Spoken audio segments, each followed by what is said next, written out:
Bom dia, turma! Vamos para mais uma aula de língua portuguesa. Nossa aula foi adiantada, né? Nosso horário é na sexta-feira, mas como sexta-feira vai ser um feriado, do dia 28, no caso, hoje, a nossa aula foi adiantada, certo? Então, nós estamos trabalhando com o gênero textual contos literários e hoje vocês vão conhecer mais uma história. Na aula passada, vocês conheceram a história da menina ruiva e do cachorrinho Bacê. Na primeira aula sobre contos literários, vocês conheceram a história da rapariguinha, aquela história triste, né? Aquele conto dramático da menina dos fósforos. E hoje já vai ser um conto mais divertido, menos melancólico, menos dramático, assim, né? E até um pouco irônico e tem um certo humor, certo? Se chama A Orelha de Van Gogh. Já ouviram falar de Van Gogh? Van Gogh foi um artista muito importante e conhecido na história da arte mundial. Para isso, tem um videozinho aí de uma professora que conta um pouco da história dele para vocês conhecerem. Trouxe essa imagem que retrata o Van Gogh e uma orelha. Por que será? Existe uma peculiaridade na história de Van Gogh. Ele estava enlouquecido e um dia ele acabou amputando a própria orelha e enviando de presente para uma pessoa. E aí essa história vai girar em torno dessa situação, certo?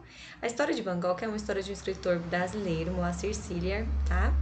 É uma história bem tranquila, bem leve, fácil de vocês entenderem. Tem aqui para vocês a história, né? Vocês vão fazer a leitura do texto por completo, que é muito importante. E depois vocês vão assistir um vídeo, que é um curta-metragem, um filminho, né? O filme dessa história, que é bem legal de vocês assistirem, vai ajudar bastante. E responder essa atividade, certo? Aqui eu não vou ficar lendo o texto com vocês, senão a gente vai ficar um vídeo longo, né? E a gente perde tempo. Quero enfatizar alguns pontos principais, vou fazer um resumo aqui da história, certo? Bom, então agora, o conflito dessa história, a Orelha de Van Gogh, gira em torno da situação de um pai de família que tinha lá um comércio, uma mercearia pequenininha, e ele estava devendo muito para um dos seus fornecedores. E ele era muito bonzinho, deixava as pessoas pagar depois, ele vivia anotando, vendia fiado. E com isso ele foi acumulando muitas e muitas dívidas. E aí essa pessoa, o cobrador, né, o credor, começa a fazer uma pressão muito forte que ele quer o dinheiro e assim sucessivamente. Aí, esse pai de família, ele tem uma ideia. E vocês vão observar que, de novo, a gente não tem o nome desses personagens. Observe que isso é uma característica dos contos literários, né? A gente tem aqui 3 personagens envolvidos na história.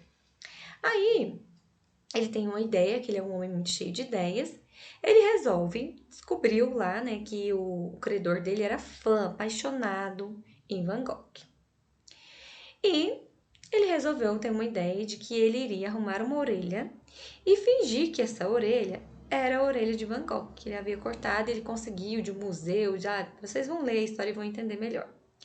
E aí ele resolve fazer uma moeda de troca. Em troca, né, do credor acabar sanando, né, finalizando a dívida dele, ele daria a orelha de Van Gogh, já que ele era muito fã.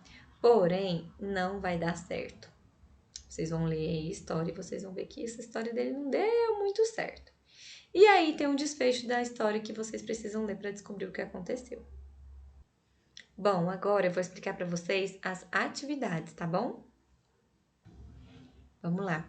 Por isso é muito importante, né, assistir os vídeos aqui, esse vídeo que dá um trabalho, a gente tem que mostrar o rosto para vocês, enfim.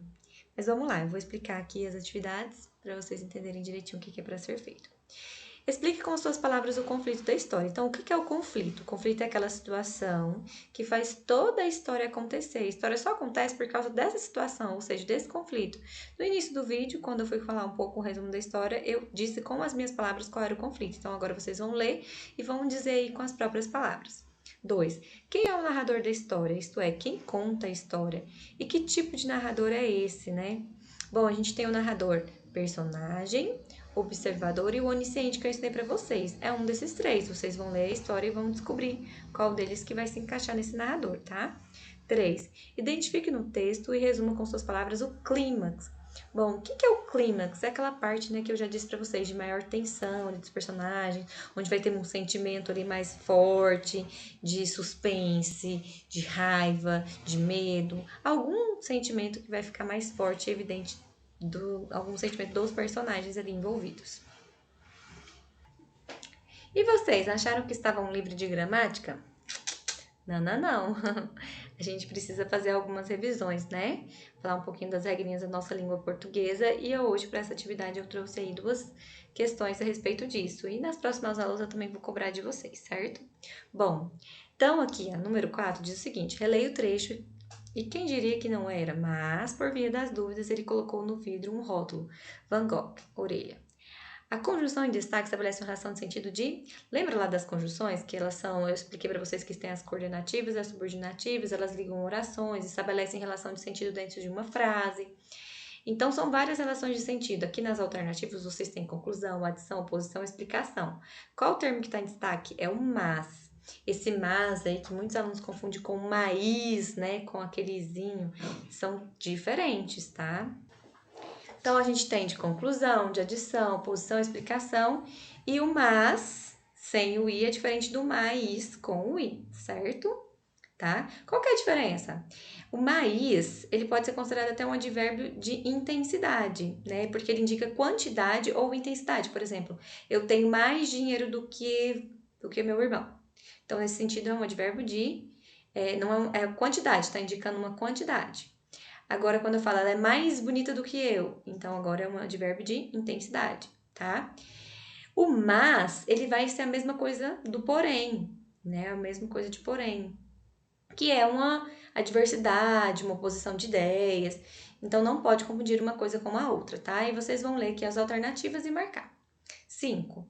No trecho, e prosseguimos rumo à nossa casa, se a gente olhar bem uma orelha, qualquer orelha, seja ela de Van Gogh ou não, verá que seu desenho se assemelha ao de um labirinto. Nesse labirinto eu estava perdido. O termo de destaque se refere a...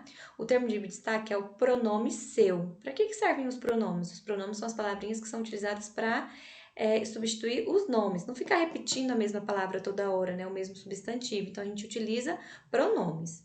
Nesse caso aí, esse seu está se referindo a alguma palavra dita anteriormente, né? Seu é um pronome de posse, né? Indica posse.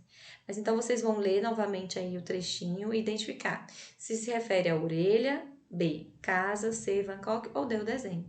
Eu desejo a vocês, meninos, um ótimo dia, que seja produtivo. Estou aqui à disposição para esclarecer as dúvidas. Quem assistiu o vídeo aqui, eu acho que não tem dúvida nenhuma, né? É muito importante assistir aos vídeos, a gente prepara com carinho, dentro das nossas limitações e as nossas dificuldades, a gente prepara aqui para vocês. É muito importante assistir todos. Então, eu coloquei para vocês 3 vídeos. Esse explicativo que eu tô fazendo agora. O outro para vocês conhecerem a história de Van Gogh, não ficar perdido, né? Quem que é esse Van Gogh? Ele é 4 minutos, se eu não me engano, é rapidinho. E depois o filme dessa história, desse conto. É um filminho, vocês vão se divertir. E eu espero que vocês gostem de verdade aí desse conto hoje também, né? E tenham gostado dos outros. Adoro quando vocês deixam recadinhos nas atividades, no fórum, dizendo que gostou da atividade, que gostou da aula. Eu li a autoavaliação da semana passada, fiquei satisfeita com o que vocês disseram lá.